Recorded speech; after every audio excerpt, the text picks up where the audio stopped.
In recent weeks, legislators in Washington have been working to change the way federal agencies enforce health, safety, and environmental laws. At long last, legislation providing relief from excessive government regulations is moving through Congress.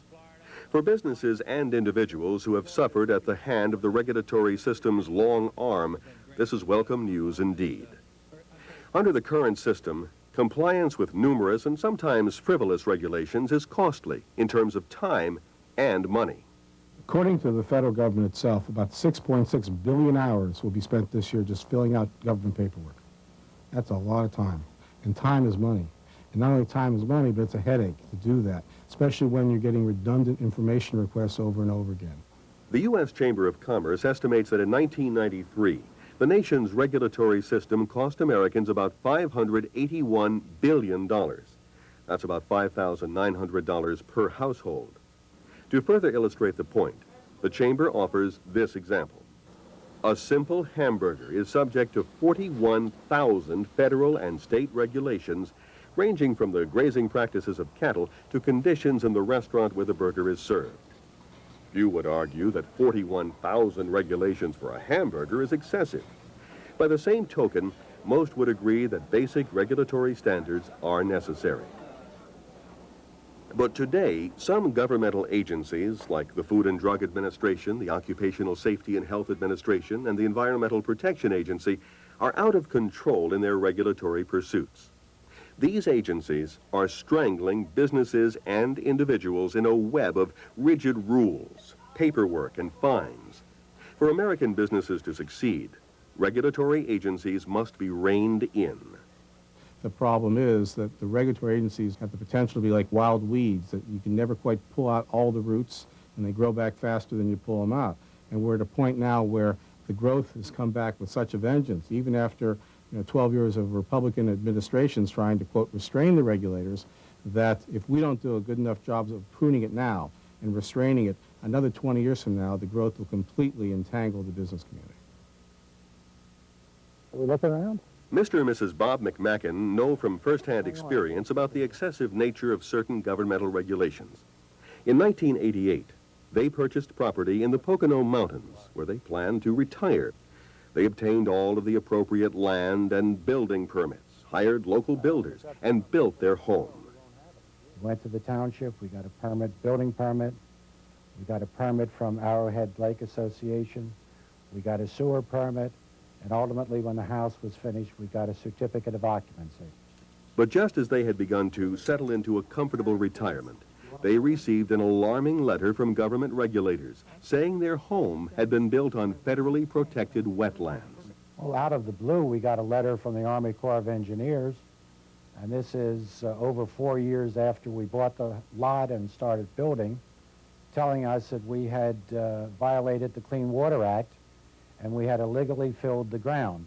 In order to remedy the situation, the McMackens were told they'd have to undo all the work they had done on their land. That meant unearthing the trees and shrubs they had planted and replacing them with greenery specified by the EPA.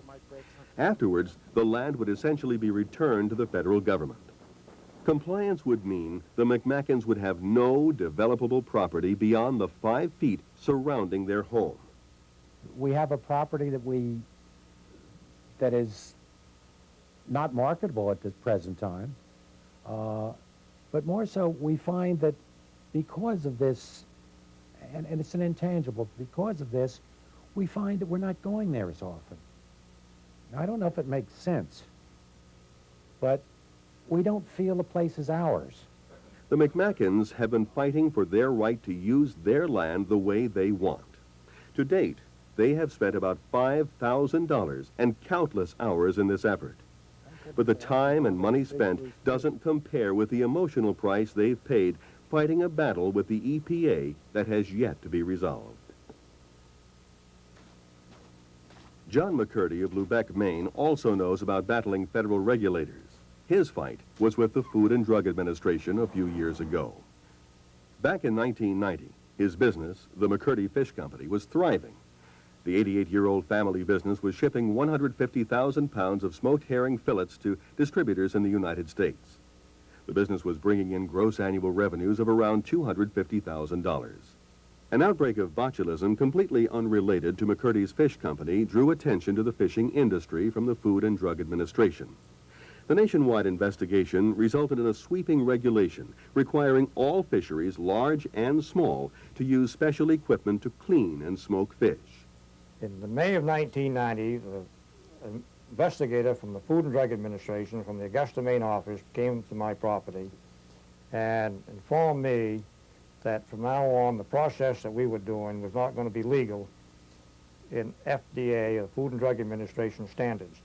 An FDA investigation of the McCurdy Fish Company revealed that his practices were completely safe and sanitary. And although in nearly 100 years the company never shipped a piece of bad fish, he too was subject to the regulation. We're going to have to change our process from getting the fish after they were salted and smoked to getting or eviscerating the fish before they were salting and smoked, a process that was just so costly and it's so prohibitive that we just could not continue in business. Compliance with the rule would have cost Mr. McCurdy approximately $300,000. A large fishery might have been able to pay that amount, but Mr. McCurdy couldn't afford it. Left with few choices, John McCurdy called it quits. Today, thousands of small business owners around the nation live in fear of losing their livelihoods because of a regulation that is currently on the horizon. The Occupational Safety and Health Administration, OSHA, proposed an indoor air quality regulation that will essentially ban smoking in all indoor workplaces, including offices, hotels, restaurants, bars, casinos, and other entertainment establishments. Any place where anyone works, perhaps even in private homes. Smoking could only take place when an employee was not working, and then only in separately enclosed rooms, maintained at negative pressure, with separate ventilation and exhaust. Construction estimates for such rooms are as high as $50,000 per room, with a potential cost to American businesses of $150 billion. Few businesses could afford the high cost of constructing smoking rooms that comply with the proposed standard, especially small businesses like restaurants. Under OSHA's proposed rule, you can build a separate room, maintain it at a negative pressure, and exhaust it separately to the outside. People can go in there to smoke, but the restaurant can't serve food or drinks, bring people their checks, remove dirty dishes, wipe off tables and counters, or in short, do any of the things you have to do in a restaurant. The rule in a nutshell says you can't smoke where you work or work where you smoke. How could you serve smokers under those conditions? Obviously you couldn't. Marion Novak of Salt Lake City, Utah, has learned about the negative consequences of smoking bans. The state implemented one on January 1st of this year. When this new law went into effect and my business dropped so rapidly, I got very angry and very frustrated because I always thought if you were honest and worked hard, you had a chance in America to make a decent living. And apparently that wasn't so. Through no fault of my own, I all of a sudden found myself having to close, losing my restaurant, losing my home, because we could not meet our obligations or bills. It was horrible. Other local restaurateurs have experienced the same problems. Before the smoking bill went through, I would say probably through lunch we would seat about 100 people. After the smoking bill went through lunch we would have about 5 tables, maybe 20 people. When the smoking ban went into effect, we weren't really aware of what the consequences were going to be, but our business dropped off about 60% from day one. Many establishments are suffering under the Utah ban, and many more are at risk if the OSHA proposed ban goes into effect. That's why American businesses are speaking out against a regulation they view as overly broad, financially burdensome, and unfair to owners and managers who want to operate their businesses the way they see fit, according to their customers' demands. All types of American businesses will be better able to satisfy their customers' needs if they are relieved of excessive regulatory restraints and penalties. In addition, they will be better able to create jobs and contribute to the economy. At the federal level, the wheels are in motion to reform the system that has threatened the livelihoods of people like Bob McMacken and John McCurdy and small business owners throughout the United States. Now it's up to state and local officials to follow suit. Given that government shares the goal of improving America's economic conditions, it makes sense for regulatory agencies at all levels of government to work with business, to be part of a solution for America, not part of a problem.